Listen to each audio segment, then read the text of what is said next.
to begin today by addressing the heinous shooting that took place on Saturday in Odessa, Texas. On behalf of all Americans, I'd like to express my deepest sympathies and sorrow for the victims and their families. We ask God to comfort and heal those who are suffering, and we hope that there will be a full and quick recovery of the injured. Today, we also recognize the courageous actions of local law enforcement. I can pretty much say, as usual, they were incredible.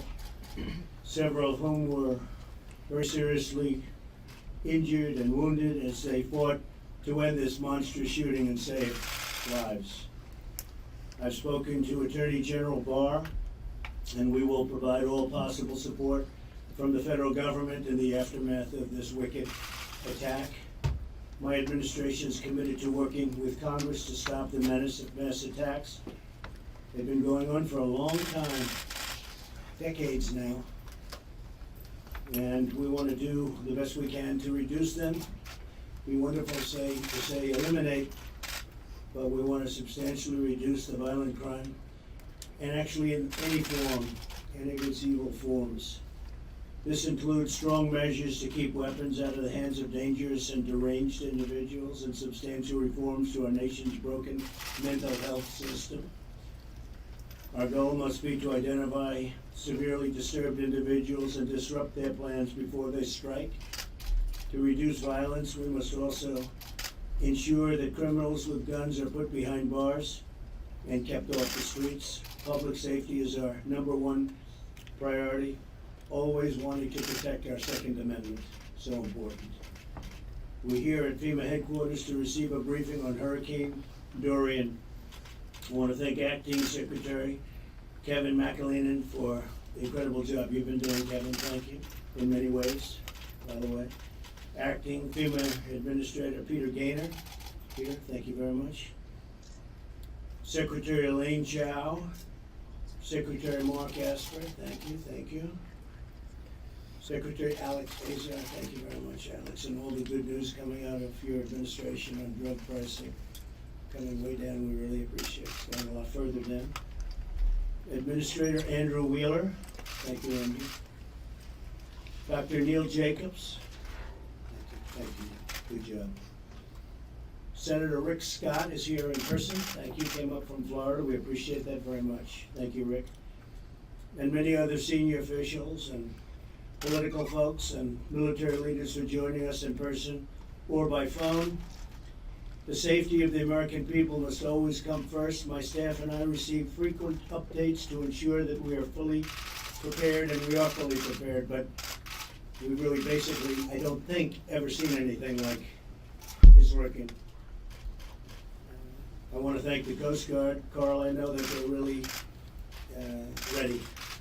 I don't know, I don't know how they can come in for this one. They're going to have to come in from the outside, I guess, but because this looks monstrous. But I want to thank the job you did in Florida, Texas, and Puerto Rico was incredible. This could be bigger than all of them in terms of the power of what we're looking at. It's one of the largest we've ever seen. Its effects will be felt hundreds of miles or more from the eye of the storm, and long before it potentially makes landfall. It's going to go at hundreds of miles. We expect that much of the eastern seaboard will be ultimately impacted, and some of it very, very severely. My administration is coordinating closely with state and local authorities. Today we're joined on the phone by some great people that have been working very, very hard. Governor Ron DeSantis of Florida. Thank you, Ron. Governor Brian Kemp of Georgia. Brian, thank you very much. Governor Henry McMaster of South Carolina. Thank you, Henry. And Governor Roy Cooper of North Carolina. Thank you very much, Roy. The federal government stands ready to assist their readiness, response, and recovery operations. And I will say the states, and it may get a little piece of a great place. It's called Alabama, and Alabama could even be in for at least some very strong winds, and something more than that it could be. This just came up, unfortunately, the size of the storm that we're talking about. So for Alabama, just please be careful also. I ask everyone in Hurricane Dorian's path to heed all warnings and evacuation orders from local authorities. It looks like they're gonna have to be giving them, unfortunately, and I wish you'd watch. It's been lurking, it's just been building out there, it's been moving very slowly, it's a bad thing, not a good thing. And the slower it moves, the bigger it is and the bigger it gets. But we wanna minimize any unnecessary risk for the public and our brave first responders. I've been working very hard with Governor DeSantis of Florida on getting fuel, getting gasoline brought in, because they've never seen anything like it, the rush to get so much. And again, the Coast Guard and the Army and the Marines, they've been incredible. We've gotten tremendous amounts of gasoline brought in very quickly. Americans are strong, determined and resilient, and we will support each other. And we will work very hard to minimize whatever the effect of what's coming at us. We don't even know what's coming at us. All we know is it's possibly the biggest. I'm not sure that I've ever even heard of a Category 5. I knew it existed, and I've seen some Category 4s. You don't even see them that much, but a Category 5 is something that I don't know that I've ever even heard the term, other than I know it's there. That's the ultimate, and that's what we have, unfortunately. So with that, I'd like to maybe ask Kevin if he'd like to say a few words, and we'll go around, and if anyone has any suggestions or questions, I'd love to take them. Thank you. Kevin? Thank you very much, Mr. President, for convening us today, for your focus on our readiness for this storm, and for amplifying FEMA's messages on preparedness throughout the week. Thank you also to our cabinet partners and our state governors for joining us for the briefing today. I think what you'll see and hear from our conversation is really outstanding teamwork across the federal government, but also with our partners that we're supporting at the state and local level to be ready for this massive storm. For our briefing today, we're going to start with an update on the forecast from Ken Graham, the director of the National Hurricane Center, and then we'll go to our governors, DeSantis, Kemp, McMaster, and Cooper for updates on the state preparedness. And then Acting Administrator Gannon will talk about the federal effort to deploy resources and be ready. So we'll go ahead and start with the National Hurricane Center. Thank you, sir. Yeah, Mr. President, wanted to give you the latest update on Hurricane Dorian, and it's all been about communicating that threat to the Bahamas and also along the southeast coast of Florida. So I wanted to thank you for being able to get some of that information out, retweeting and tweeting out information to make sure citizens are prepared for this storm. Wanted to start with the NOAA satellites, just giving us an incredible amount of information.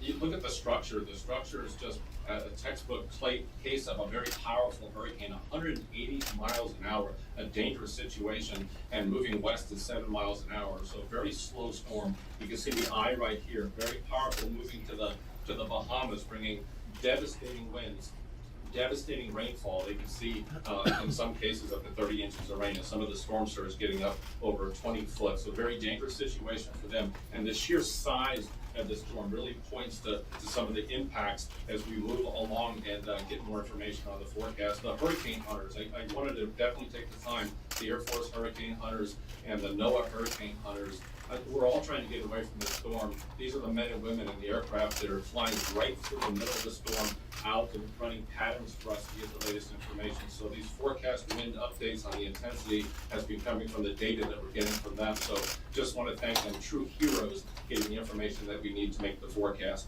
Speaking of this forecast, a couple things to note here. Really, we're looking at a forecast really slowing down. We expect the storm to slow down with time, and some of these impacts stretching well away from the center. In this case, well over 100 miles from the center. So it's just not about the center. These impacts can stretch well outside of that center as well. And the track's been really focused on a couple things with the track.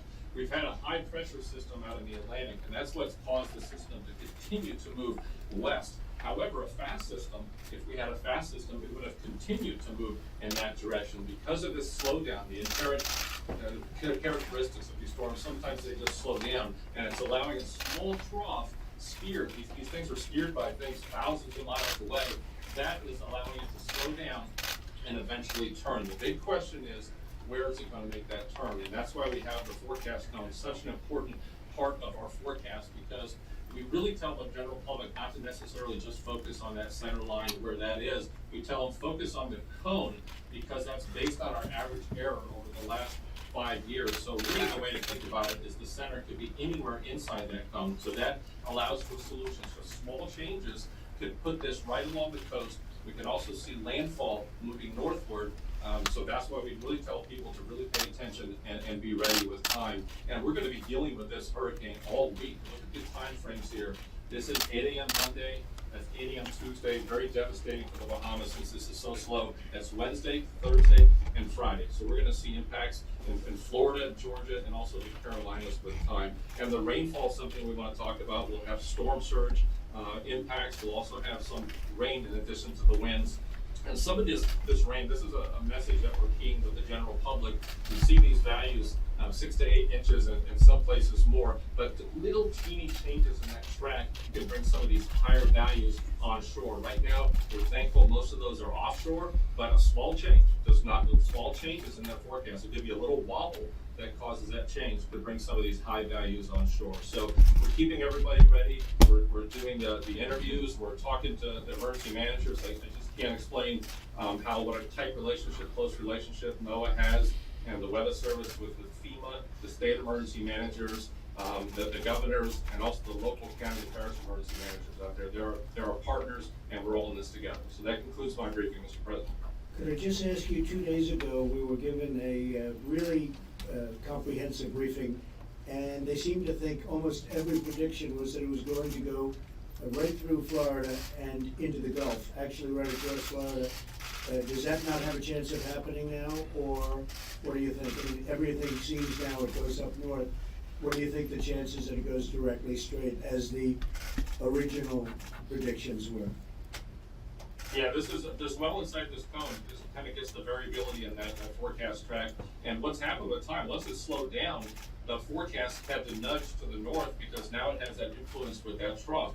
Teeny changes can make a big difference in the eventual movement of these storms. Literally thousands of parameters that we're trying to measure and put into computer models to be able to get these tracks. So a small wobble, a small change can cause that forecast track to nudge a little bit. That's why there's so much uncertainty. And we spend a lot of time talking about the actual cone because you look at the last 5 years and that's the forecast error possible with that track. So we try to communicate these uncertainties and it does happen, especially when you're measuring thousands of parameters, trying to get that into the model, you can have these small changes. How certain are you that it'll go north? Every single computer model that we have is pulling this to the north, but the big question we have is about where that center is going to go, and that's why we're really trying to communicate the edge of that cone. That landfall literally could be right on the coast, anywhere in Florida, and even up the Carolinas. We could see a landfall too soon, where you can have some damage right along the coast, but we're trying to communicate, even if it's offshore, look at the size. I mean, remember the NOAA satellite, how big the storm is. Even if it's offshore, that could bring some devastating impacts even up on the coast. We're trying to communicate that size and really trying to focus people on this large system and not just the center. Great job, thank you very much.